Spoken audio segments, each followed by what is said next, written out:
Hello, ladies and gentlemen, and welcome back to another edition of On the Mic with Mike. I am your host, Mike Larkin, and joining me tonight is adult star and a doggone good one at that, the one, the only, Mrs. Rhea Bentley. How are you, Rhea?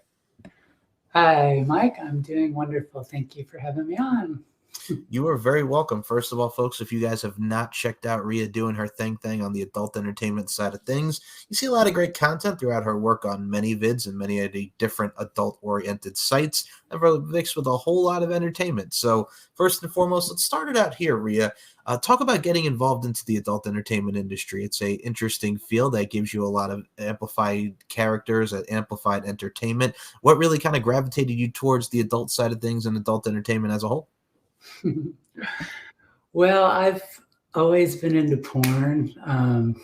Not gonna lie, ever since the internet. But I don't know. I've always been very sexual, and I started at a quite young age back with big cameras. Back in the day, my friends who had some money like had these big cameras, and we used to film like each other having sex with their partner or whatever way back in the day. And it's just something I've sort of always sort of done, but I didn't even think about like, it was very private. I didn't think about actually doing it like porn to for other people to see, and up until like maybe 10 years ago or 8 years ago, kind of got started with FetLife, if you're familiar with that. Yep. So, but yeah, I mean, it's just something that I've always been into, sex, and I don't know, just sort of happened. I can appreciate that and respect that. I think what I always admire about the adult entertainment industry, I think it takes a lot of confidence. And I will say this about all of us as people: we all have our different niches, our different preferences, and we're all unique as individuals. But I look at it from a stance too, as well. Like you stated, everyone is sexual, everybody's sensual. We all like what we like. We all like that love. Some of us like lust, but at the end of the day, it's raw, it's passion, if you will. And I think at the same time, too, whether you're filming one another having sex or you're just involved, that you know who you are as a being, you know who you are to your true self, so you can always have that, invest and gravitate towards the camera roll. You know what I'm saying? Have that gravitational pull. If you can translate and transition and transmogrify that into film, you're golden. So I think at the end of the day, if you're putting out a content like that, or you just start out filming before you actually want to get into the business acumen and make the money side of things within adult entertainment and adult films, I think that's the best way to go. And at the end of the day, you're just being yourself, right?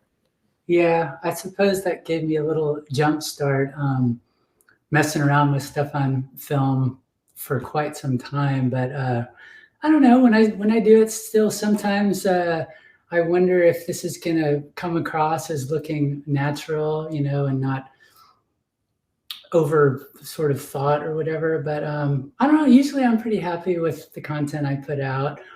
But yeah, so I just got into it. Like I mentioned that, and then I had some play partners that were really into the swingers lifestyle, that sort of scene, which I never really, I mean, I certainly dabbled in it, but I didn't go to like the swinger parties and stuff. But cutting to the chase, this couple used to come over a lot, and we would have our threesome fun. And he said, "Are you on FetLife?" And he named a couple others. I'm like, "I've never heard of any of them." He's like, "Oh, you should." And so that was the only one that I sort of remembered. I remembered the name, and I signed up for it. And because I had been accumulating a lot of, lots of pictures of sex and short clips, like nothing more than 30 seconds. Because I just never thought I would get into porn, but something was appealing to me, just having these short clips, like, to sort of relive the fun, sort of. And anyway, I started posting stuff on there, and it started kind of taking off, I would say. I got a bunch of followers on there, and more and more people kept reaching out to me. But that sort of carved the way to full on, porn. So I can crazy. appreciate that too. I think how, and it's interesting because with every site that we've had from streaming nowadays, with your X videos, your X hamsters, your Pornhub, what have you, and you mentioned FetLife, of course, I look at it from like this stance. Like back in the day, like when you were on a Naughty America site and you had to have like 30-second preview and then you had to buy membership to a site. I mean, we all grew up through that day and age and era, so to speak. I mean, the golden age of porn, people talk about the 80s when you had golden showers and you had kinky business, if you will, with the likes of Ginger Lynn and it wearing the parody of Risky Business, which was an amazing movie at the time and still is and holds up to this day. But you have to Right. look at it from a stance like, okay, we have the intimate setting here, and then now here we are with how streaming has accumulated many vids, OnlyFans, and so many communities out there that we've really reached something that has become more open and more just everything of, as they say at times, let the freak flag fly, but at the same time, really putting out a genre, putting out a group that a lot of people can get enthralled in and really do. And I mean, we'll talk about some of your content here. I mean, I've seen you do some stuff with Becky Bottoms. Becky Bottoms is an amazing talent. You two have great chemistry on the scene. And I look at it from a stance too as well. Authenticity, genuinity, and just overall natural, if you will. That's one that really sticks out as something that really goes into an amazing hot scene that you did with Becky Bottoms. Yeah, I'm fortunate I got to work with her, and I'm hoping to do it again. She's sort of been my mentor, if you will, with getting involved, taking it farther. We found each other like most of us do through Twitter, X, and we eventually started talking on the phone. And she's just been giving me a lot of advice and telling me to start following certain people, reach out to these people, and so is my homeboy, my homegirl. You should work with them, and we eventually. She's been great to me though, and she also, actually, if I'm not mistaken, I feel like. No, I was gonna say I think she told me something about getting nominated, like to post something. I feel like my very first nomination was like a Fleshbot one. Yep. I woke up in the morning to one of her texts or a voicemail, one of the two. She was like super happy for me. She's like, "Oh my God, Rhea, you've been nominated for best content creator. You got a nomination. That's so badass. I remember my first one, blah, blah, blah." But anyway, I'm getting off track, but she's wonderful, and she's helping me with a lot and just giving me a lot of input and stuff like that. And because she's been doing it much longer than I have, although she's hasn't been doing it super long, and she has 1 million nominations. That girl's killing it. So First, don't apologize for going off track. I love your excitement. I love your enthusiasm. And I mean, you look at a person like Becky Bottoms, folks, and you look at a person like Miss Rhea Bentley over here. I think whether you're new or you're onto the scene or you just have that experience and then you can always adapt and grow as a talent, I think of what she does with her overall stance and her overall content creation. I mean, like you talk about, like linking up with great people through the social media realms, whether you call it Twitter, X, whatever you want to define it as. I think social media on that stance has become a great promotional tool for a lot of women and a lot of great talents out there. And I think the many different genres of the adult entertainment industry, whether it be you have trans, like we mentioned, we talk about that great niche of pornography. There's so many great things that people are into, and we talk about people being more open. I think everything that we have nowadays from categories and groups, there's something for everybody. And I think with any venture and with any endeavor, I think when it comes to porn or adult entertainment, however you want to identify it as, I think you have to have that variety. And I think there's always that spice, that over little taste, if you will, that a lot of people can get from seeing your films and many others. So much kudos to you on that front. yeah, there's definitely a lot of variety out there, and I don't know, like I'm still trying to figure out what my sort of niche is. Um, I it sort of accidentally started off with a lot of like the interracial stuff, and that's just huge. I mean, most of my fans, that's all they're asking for, but I don't want to just like limit it to just one thing. I like to just dabble because there's so many things that I'm into. I mean, I definitely, I love all genders, all races. Um, I don't know. I just recently posted my first clip of like a girl, cis female, peeing on me. I don't know if you saw that. Like that's something new to me, but I actually really liked it. So she was like a dom person, she was pegging me, had me kind of tied up, and she definitely peed all over me. It was actually very arousing. So, yeah, I don't want to limit myself. I never thought I would have done that a year ago. So here I am, and who's to say what I'm going to do next year? There's so many just different things. The giantess thing. I mean, that's just crazy, but so cool. I don't know if that would be my thing, but I'm newly discovering something all the time. So I will say the giantess. Shout out to Kayla Luna with what she's doing with that amazing work. Oh my goodness! But yeah, did I see that clip? Yes, ma'am. You can check her out getting pegged in the overall urination, if you will. And we'll touch upon this here because you mentioned different categories and we talk about different preferences here.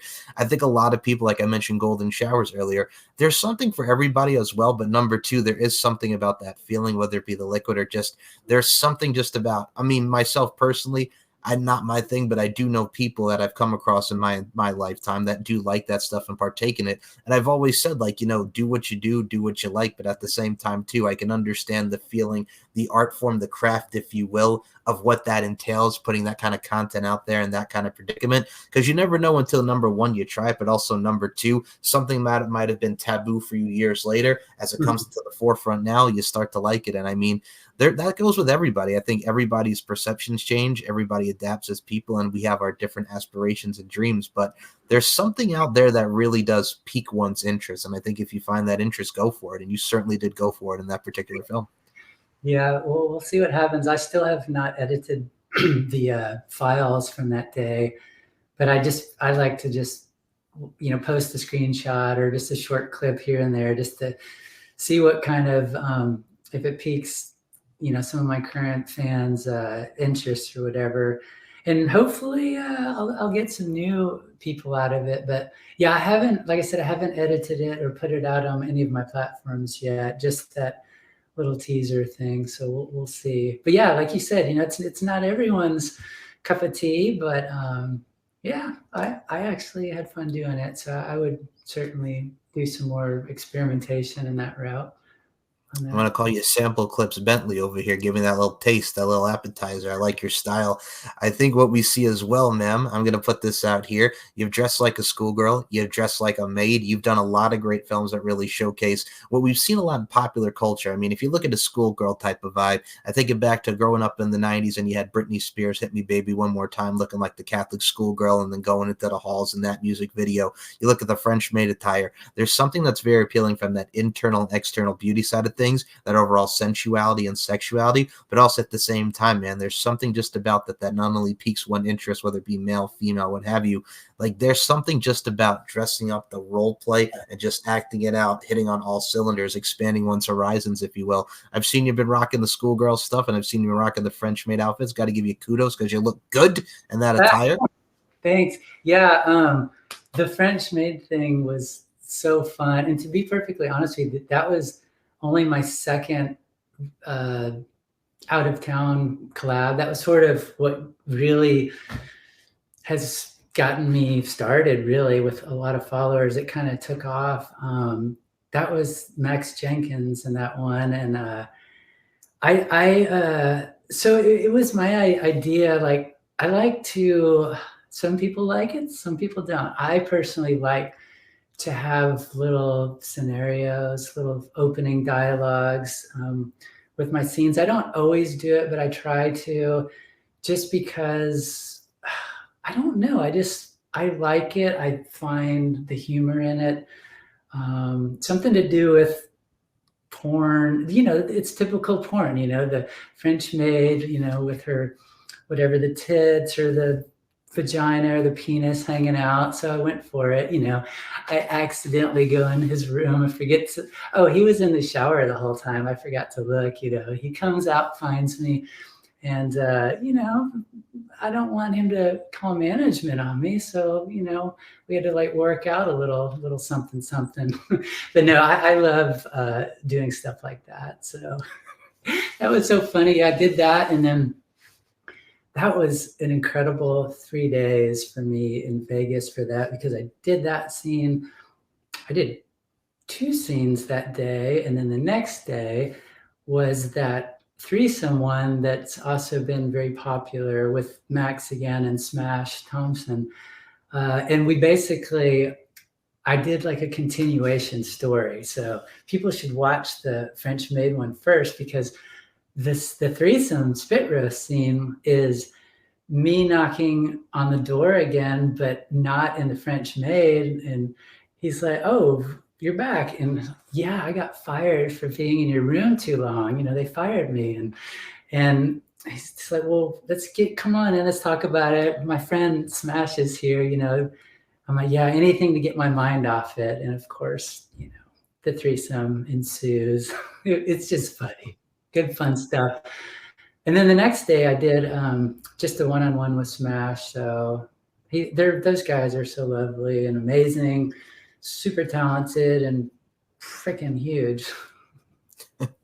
I've seen their respective works as well, with many different talents in their own right. So shout out to both of those gentlemen, and especially with the great talent that you three had on screen and off. And I got to put it to you like this. You said something that's very operative there, and we see how the story keeps going here, folks. I think storyline in any type of entertainment, any type of show, any type of film really does say one thing. And when it comes to adult entertainment, you look at back in the day, like we mentioned Naughty America, and those sites that we had, and it really piques one interest from teenage years into adulthood, so to speak. I mean, there was a site back in the day called, Big Sausage Pizza. Hey, knock on the door, bada bing, bada boom. We got a sausage, we got a pizza. There's a little hole in the beginning, bada bing, bada boom. There's penis, and then boom, we go directly into the scene. I remember the first site I ever came across when I was a youngster, if you will, girlshuntinggirls.com. They're in the van, they pick up the girls, bada bing, bada boom. They go back to the house, one-on-one ensues, threesome ensues. There's something about that. Some would say rather cheesy, but there's also storytelling that does add to one adult entertainment scene. There's something for everybody there, like you mentioned. Storytelling, storylines, everything that goes into it. There's a spicing it up too. Sometimes you go right into it. There's so many things that go into the porn side of things, the adult entertainment side of things, from the film side of things, from the lighting and everything, like the behind the scenes to what you translate and transition to on camera. Oh my God, there's nothing like it. Yeah. I was also, my mind was starting to think about some of the other little storylines that I've done. I have a bunch of them like jotted down, but eventually they're kind of hard to come up with more. You're so limited unless you actually have like a budget. It's like you need props, or you can't just pull some of these things off with just a maid outfit or a pizza box. But another one I really liked was with I don't know if you're familiar with Dana Delvey, but she is awesome, and we had a great scene. In fact, Becky is the one who said, "You need to reach out to my friend Dana." And unfortunately, I'm so glad I did. Unfortunately, I went to San Diego and we shot this scene where it was very, another typical thing. We walk in the door and we were old, like high school, no, college pals. We used to do a bit of partying, have some sex. We were sluts back in the day, but we haven't seen each other in a while. We're now married and catching each other up. And neither one of us, our husbands, aren't giving us enough sex these days. They're too busy with work, and the kids. And so, Dana has her toys in her purse. She's been walking around with them all day, and I'm like, "No way, you've been carrying this with you all day?" And she's like, "Hell yeah, girl, if you know." And so, the toys come out, sucking takes place, and some back-to-back ass-to-ass toying, and then eventually fucking. It was a great scene. I loved it, and that girl is awesome. So It's funny. I was actually going to ask you about that scene as well. I'm glad you brought it up. So we'll go here now, because I got to say, Dana Delvey and you, I'm going to put it with the if you know what I'm saying. It's something that really goes into it. And again, love that scene too as well, because I mean, if you're not getting that love, and you're going to find a way to get that love and that raw, that passion, if you will. And I think there was a lot of raw and passion into that various scene there that you're discussing. But also at the same time, too, it's stuff like that when you're reconnecting with somebody or what have you, and then boom, one thing leads to another. I think that type of story really does showcase within today's form of the adult entertainment industry and porn. But also, I always say this: you can't beat the classics. I mean, back in the day, if you look at parody films, like I remember growing up, like Spider-Man, big deal in 2002. I'm talking Tobey Maguire. I'm talking about Kirsten Dunst, the whole nine, right? William Dafoe. Then you did Spider Babe back in the day, which was right after that, right? And it was a female Spider Babe, if you will. There was a lot of lesbian scenes. There was a lot of one-on-one, but stuff like that is like, okay, instead of saving them like Spider-Man does in the movie, you're saving them, but you also have sex with them at the same time. So, I mean, if you can add that little extra oomph to it, I think the film that we're discussing here, like as well, you add that little extra oomph to it, and then you're golden within your content. So a little oomph goes a long way. Yeah, no, that one, it turned out good. But we were also fortunate that we had someone film for us. Actually, Aspen actually filmed that. And it just helps, versus having tripods and stuff like that, where you try to come up with 2 or 3 angles, and it just makes editing more challenging. But yeah, that was a good one. Speaking of parodies, though, that's something I would really love to do. I'm hoping eventually some studio. It seems like to do a real parody, you need some cash. You need some money to do it right. Hopefully, maybe somebody will see this. I would love to be in a parody. I've seen there's like a new one out that is. I haven't seen the whole film, but it looks so good. Gilligan's Byland. Is Oh that my goodness. it's oh my god, it's fucking awesome. It has a lot of big people in it. Colby Jansen plays Skipper. I mean, it looks really good if you find the teasers to it. But and they must have spent a lot of money on it. Just the sets look really good. But I don't know, that thing's got to win some awards. I think certainly nominations. I But will say this. I mean, first and foremost, I actually asked a adult star on this show what type of porn pair they like to do, and they said Daria from like MTV back in the day, which that could be very interesting. From cartoon to adult life would be interesting. But I got to also ask you now. I got to put you on the spot because there's so many great ones out there. I mean, they did one for the Brady Bunch back in the day. They've done Happy Days. They've done, and Lisa Ann with This Ain't No Sarah Palin type of deal where she was dressed like Sarah yeah, Palin. Like, there's so many out there, but Rhea, I got to ask you, what type of porn parody would you want to be in that really comes into your mind? Like, what type of porn parody are we looking at here? um, yeah, I'm not real sure actually, but after just talking about that Gilligan's Island, I like the whole idea of I like the bisexual stuff, or guy on guy, girl on girl, something like that. But I don't know. I have to think on that one. It's like, I mean, I have my favorite sort of movies and TV shows, but I can't imagine them being parodied because I just don't know how. Like, I love all the David Lynch films and stuff like that. TV going, I was a huge Twin Peaks fan. I still am. Um, but it seems like the more sitcom shows would be easier to parody. I wonder if anyone's done like a Seinfeld or something like that. That could be kind of fun. I don't think so. I remember that they did do a Golden Girls parody like years ago with like some stars like Raylene and some people like that. I remember that one's actually not bad. But I mean, and I'll top you with this Gilligan's Island. I mean, you think of like reality shows and you think of like Survivor. Like you could do like a Survivor porn parody with different males and females like trying to get the ultimate prize, and then you see sexual stuff going down on the island that has that hot sensuality to it. So I mean, you could play with that many different feelers there. Yeah, no doubt. I honestly don't watch much TV. In fact, I don't watch TV anymore. Ever since I started doing this, I mean, this has become such a full-time job, like editing and just working the social media and doing scenes. Most of them are solo, but I don't have enough time to watch TV so much. But I don't know.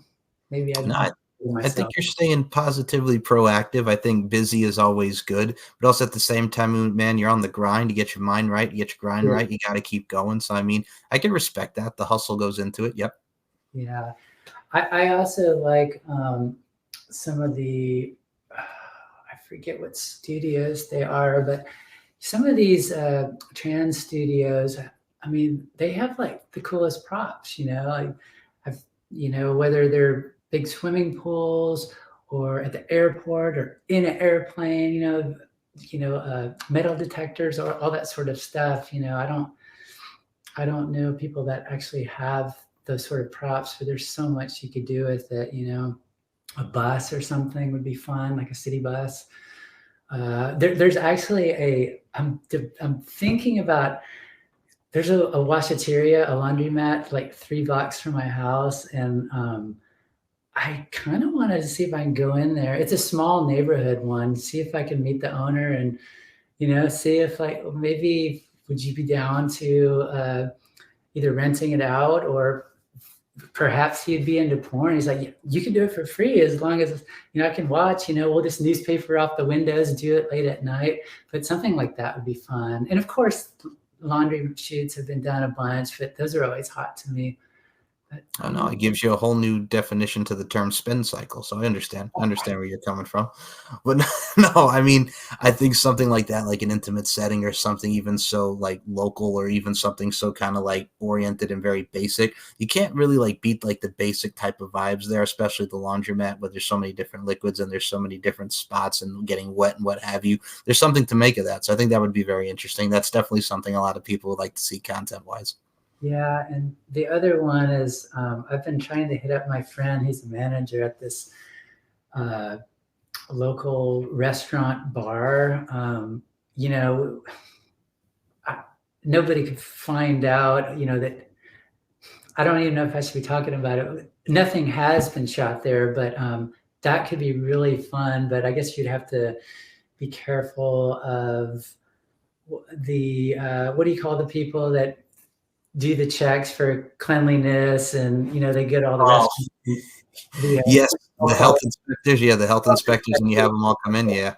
if they found out that someone was having sex in the kitchen or something like that, it would shut them down. So there's a lot you have to think about with these things. But I think that'd be funny. I had already kind of come up with a little plot, which super funny, or ordering my steak. It was a little overcooked. I go back into the kitchen. It's like, this is overcooked. I like my meat rare, that sort of thing. Get the story going. But so far, I haven't been able to shoot that scene. So I think you just put, there's a very popular show on TV called Bar Rescue, hosted by John Taffer, and he rescues all these bars. You could do something very sensual, kind of like that. You go into a bar, and then sex ensues, and then the health inspector tries to shut you down, and then please no health inspector, don't shut me down, and then sex could come from that. So I mean, there's many different areas that you could do of like a bar spoof type parody. Hell, you look at Cocktail back in the day with Tom Cruise, you could do something like that. Even I don't think there's ever been a Cocktail-esque kind of spoof, you know. I don't think I've seen that movie. I definitely remember it though, but I don't know if I've seen. I just remember scenes of him spinning the bottles and being fancy pants bartender. But yeah, what is it all like? Sort of like a tropical island? Is it like an island? Yeah. Oh yeah. Yeah. Beach Boys with Kokomo back in the day, Aruba, Jamaica. Who I want to take it. Yep. That's right. Yeah, that could be cool too. So I don't know. One of these days I'll get asked to do a cool parody or something. So we'll see. Well, people, we're giving you the tools. We're manifesting this into existence. So let's come on now. Let's get Rhea Bentley on with some porn parodies and doing some spoofs. I like it. We're putting it out into the universe. I will say, what else we've seen out into the universe? Kai Bailey. I've seen a lot of your sample clips that you put on Twitter as well. Another very hot and sensual scene working with him. Got to put that over. I got to say, not only are you putting out great content and overall great scenes, but god dang it, man. I see it every time coming up on the timeline. Oh my goodness, here's Rhea over here just doing the doggone thing. I love it. I get the smiles on my face. I cannot help but smile just about the content you're putting out, man. Yeah, I don't watch TV. I bust my ass. I'm not gonna lie, it's a lot of work. Yeah, I've been wanting to. We've been mutuals online for a while, and I was fortunate enough to have him here, and I'm in Austin. He actually stayed with me for several days, so we did a few scenes. We did a threesome with a friend of mine, Eva Joy, and yeah, he was a very lovely guy. He's getting into working behind the camera. He had very he's doing a lot of close-up sort of angles and stuff. He knows exactly what he wants. So I kind of let him run the show. And I'm glad that it worked out like that because I learned a few things from him. I'm not used to doing a lot of close-up stuff. And they're a little tricky to do, to be honest with you, especially if you're filming yourself. It's a lot of, like, literally the camera was, 20 inches in front of us. And so you can't, if your leg's moving, you got to be careful not to hit the tripod, this and that. But yeah, there's going to be some good stuff. We did a all POV scene on the bed where it was basically me giving him blowjob and then all just me reverse riding him, all POV. He's filming it basically with the camera next to his face. So that one will be pretty awesome. I don't know. I haven't started editing these things. I have quite a bit of footage of just, I stay busy. I have a lot. And then we did a threesome, like I mentioned, with Eva Joy. If you don't know her, she is the one that really got me into porn. Let's come back to that. But I did a threesome with Eva Joy right here on this big couch, which is going to be super hot. Did a little DP action on her. And then Kai and I did another scene out here, just the two of us that was like one of the last little clips I posted. I think it's going to be pretty hot though. So, but yeah, glad I got to Kai. Oh my goodness. Now I'm going to say this. You did mention the amazing Eva Joy. I've had the pleasure of having her on the show. Man, you two, we'll talk about the chemistry like we mentioned with Becky, but you and Eva Joy, my goodness, oil, just feet, a lot of stuff that goes into the two of your scenes. Like you mentioned the threesome just now. She's another one, very hardworking and just very on the grind in her own right. Also as well, the sex appeal, the real deal sex appeal type vibes. Y'all be putting in together within your scenes. I dig it. Yeah. So I met her just online like almost 3 years ago, probably 2.5 years ago. It's been a long time. And she didn't tell me that she was into porn, a porn star, which frankly, she's a porn star.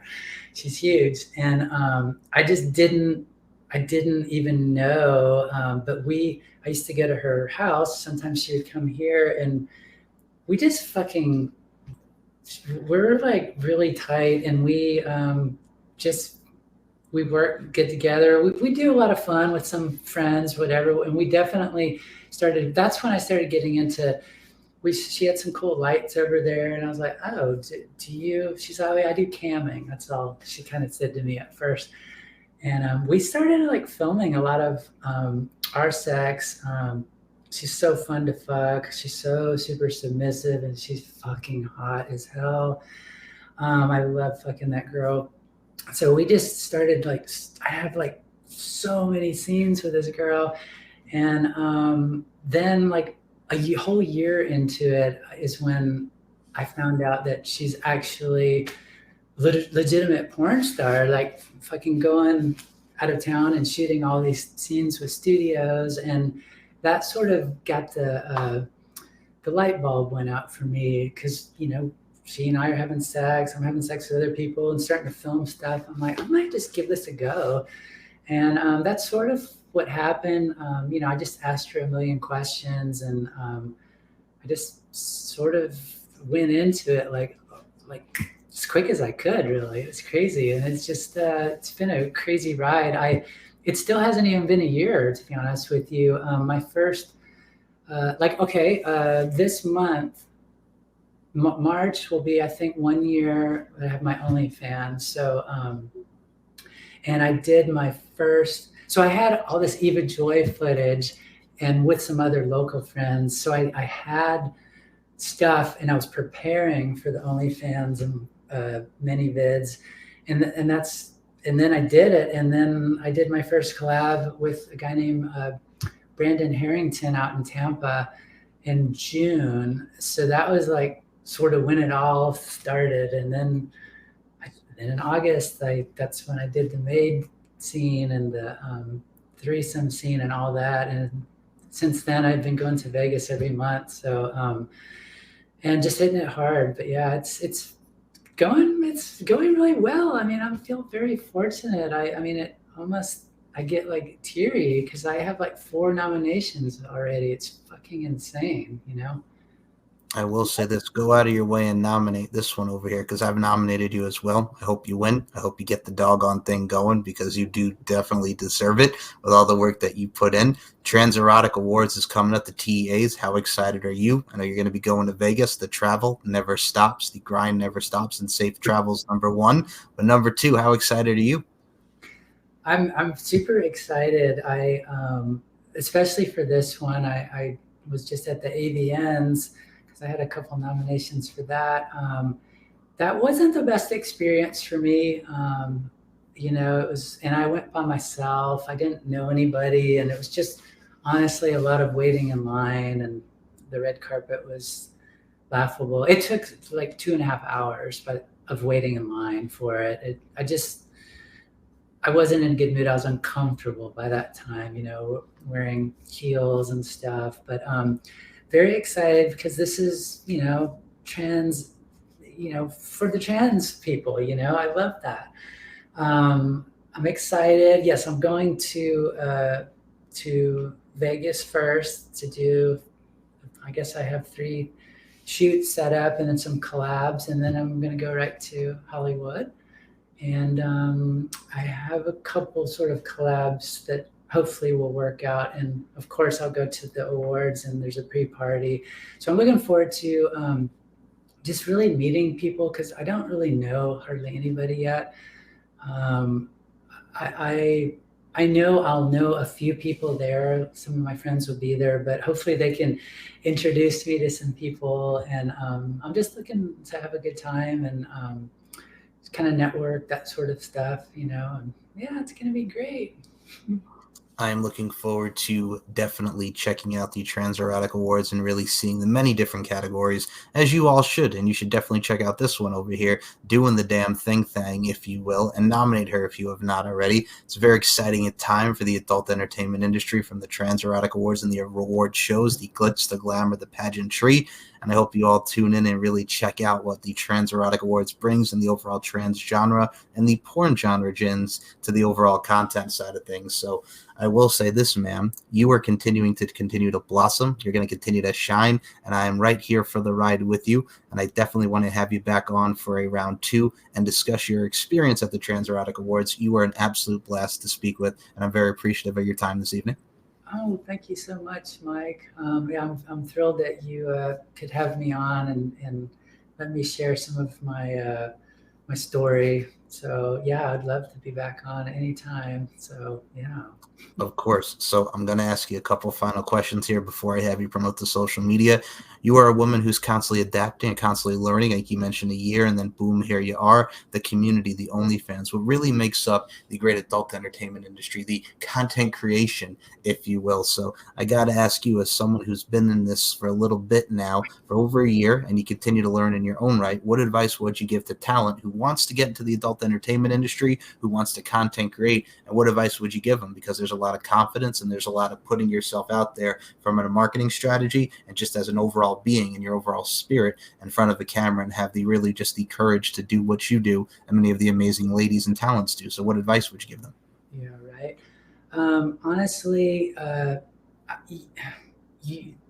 would tell them you have to be prepared to fucking bust your ass. I mean, you can't just look. There's always going to be that one person. You know, there's always the best runner, the best basketball player. You know, this and that. There's, you know, the best porn people. You know, there's some people are just really, really lucky, but you're going to have to put in a lot of hard work, and not necessarily just behind the camera. It's more of, it's just so much, you know, the social media alone, you know, you constantly reaching out to people, all your fans. I mean, you can't let if your fans are talking to you, sending you messages. I mean, I always make it a priority to respond back to them, you know, on my OnlyFans or many vids.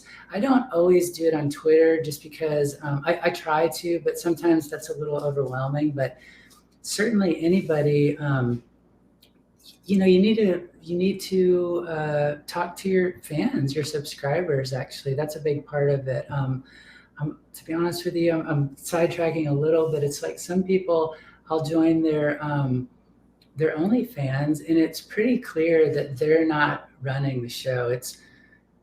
They're paying somebody else to do it. You know what I mean? You can just tell, and half the time they won't even reply to your message. Unless you send them a tip. I don't know. I just don't like that, and I don't. The other thing is like, yeah, you got to work hard. I put out a new scene basically every week. That's a lot. I don't think you necessarily have to do that, but you need to put something on your platforms at least every 2 or 3 days, whether it's pictures or some shorter clips. I try to do that as well, but about every week, yeah, I put out like a 20+ minute, full scene.